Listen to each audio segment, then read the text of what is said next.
All right, glory to Jesus Christ.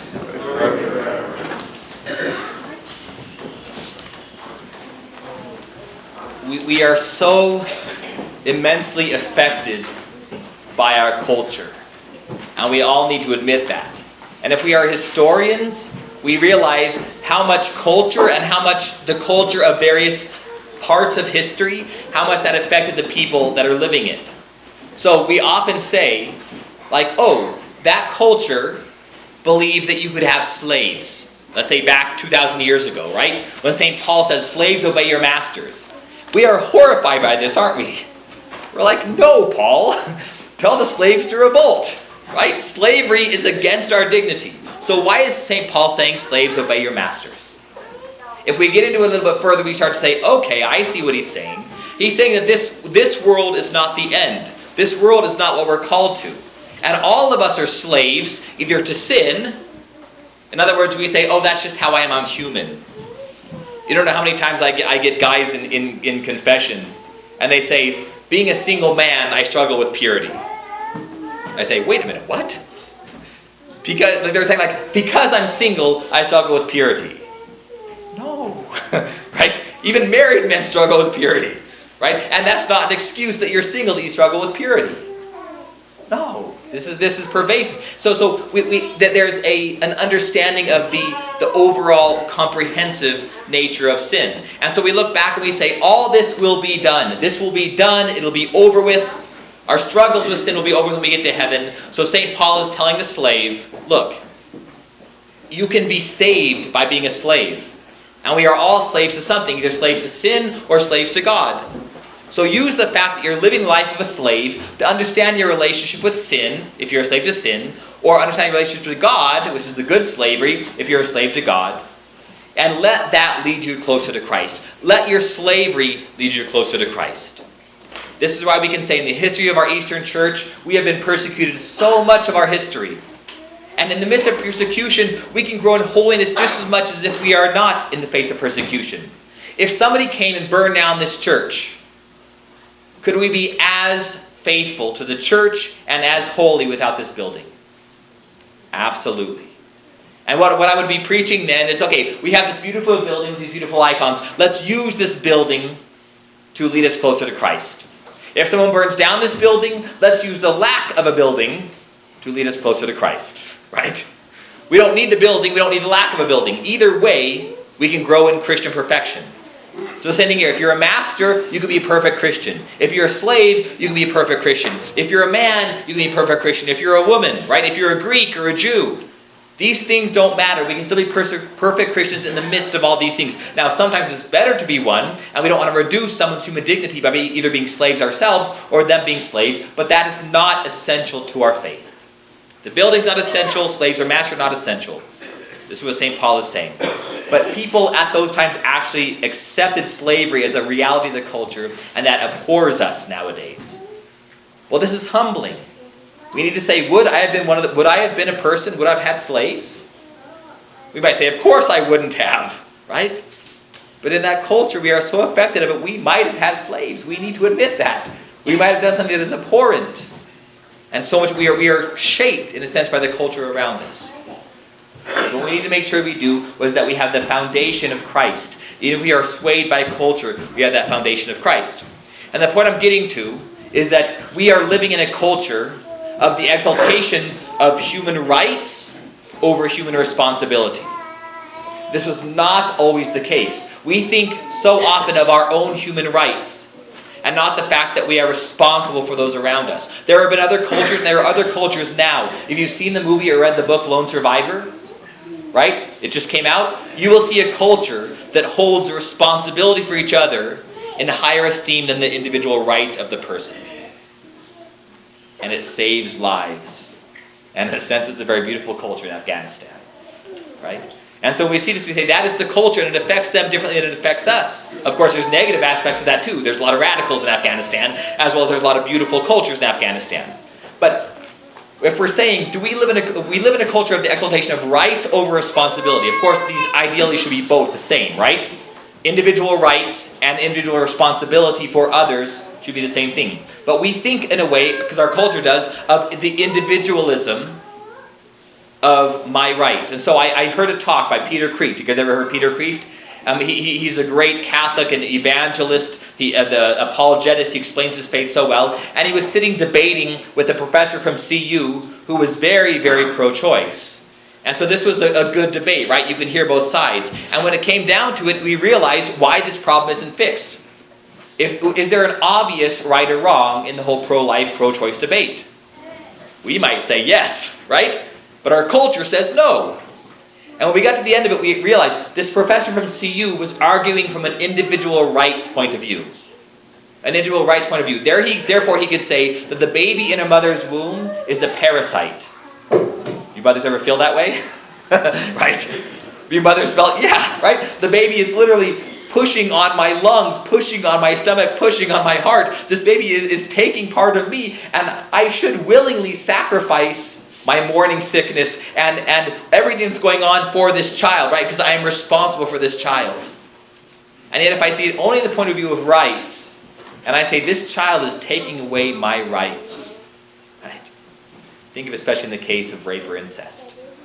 I didn't choose to be pregnant. I didn't. This baby is here and I did not ask for it. I did not will it. I did not want it. Therefore, it's even easier to see a child as a parasite. And so if you're arguing that and we're saying we're exalting human rights, I can see why people would be pro-abortion and would be pro-choice. In those cases, if my rights are exalted my responsibilities, then that in a sense makes sense. But yet, if we are living in a culture of responsibility, of not independence but interdependence, God gives me dignity as a human being, and He loves me in a special way, and He exalts me because I'm created in His image and likeness, and He calls me to Him. There's a lot of individuality there. We don't want to blend our personalities. But we do want to say God's also called me to be in an interdependent relationship with the rest of society. Why does Jesus stop and heal the blind man today? Right? He hears the blind man calling out. Was that blind man a burden on Jesus' life? Absolutely. How many other times was someone that was a burden on Jesus' life? The blind man slows him down. How many times did the people say, look, blind man, stop yelling. Right? We're on a mission here. We're going somewhere. You're a distraction to what Jesus is doing. Was the blind man a distraction to what Jesus was doing? In a way, yes. You could have made every excuse why Jesus did not have to stop to heal the blind man. But He did. Because He saw his life very much as interdependent on this man, interdependent on the woman who comes in all stooped over. All the times that Jesus does healing, his life, you could make the argument, his life could have been better if he didn't do that. He could have accomplished his individual goals if he didn't stop and help people all the time. Right? He could have been so much better if he didn't have to stop and pause and let other people actually affect his life. How often do we think that way? Right? And it's a cultural thing. Do I think about that all of our lives are tied together? And do I actually try to help you and let you be a burden on me and you let me be a burden on you? Do you do that because we say a greater good is going to happen, or do we see each other as a burden that's actually distracting from what I'm doing? What way do we see this? It's that important. So there were some quotes from the Byzantine basics class this morning that I want to mention, a couple images that I thought were really good. The Jordan River, right? The main river in the Holy Land that people depend on, it says, goes into two different bodies of water. It goes in the Sea of Galilee. What happened in the Sea of Galilee? Further north. That's where the fishermen were fishermen, right? The Sea of Galilee was incredibly helpful to them. That's where the fish were. That's where they all lived around. You can still go and you see all the cities in Galilee are all right around the Sea of Galilee. And then the Jordan River continues down, and what happens when it goes further down? It ends in the Dead Sea. Right? It ends in the Dead Sea. So the Sea of Galilee receives the Jordan and passes it on. The Dead Sea takes the Jordan and keeps it. What lives in the Dead Sea? Nothing. Right? The Sea of Galilee continues to give itself, and therefore it is alive. The Dead Sea collects everything and keeps it. Nothing passes on to the Dead Sea. So therefore it's dead. That's why you can float in it. It's just full of deadly minerals. Right? And there's a theological reality here. If we receive what God gives us, and instead of holding it, we continue to pass it on, through the gift of self, through emptying ourselves, through seeing, yes, it's not all about me. I have gifts given by God that I need to pass on. I let that happen, then we will have life. This is how we were created. It's not that hard to think about. God created us to continue to pass on his gifts. If we don't continue to pass on the gifts he's given us, we die. We lose life. And finally, one other image. We were talking also in Byzantine Basics this morning about what it means to have stuff, right? And many, many, many fathers have said that the stuff you have, you are only a steward of, right?